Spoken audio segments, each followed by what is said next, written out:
Arie Untung mengabarkan dirinya ketahuan berpoligami dari Fenita Arie, meskipun sudah berusaha menutup-nutupi. Bahkan Arie Untung sampai melontarkan kalimat permohonan maaf kepada istri, Fenita Arie dan keluarganya. Tidak hanya pada Fenita Arie dan keluarga, bahkan Arie Untung juga meminta maaf kepada teman-teman yang sudah mempercayainya sebagai sosok yang bertanggung jawab.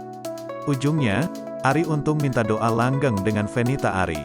Diketahui, baru-baru ini artis Arie Untung digosipkan poligami secara diam-diam. Arie Untung dikabarkan poligami dari sang istri, yaitu Fenita Arie. Menanggapi isu poligami tersebut, Arie Untung angkat bicara di Instagram pribadinya pada Minggu, tanggal 18 September tahun 2022. Permohonan maaf kepada istriku @Fenitari dan keluarga istriku, atas rahasia yang akhirnya terungkap, tulis Arie Untung. Tidak hanya itu, ia pun turut meminta maaf pada teman-teman dan para followernya. Pada kalimat selanjutnya, di keterangan foto tersebut Arie menjelaskan jika ia sudah berusaha menutupi. Namun takdir berkata lain.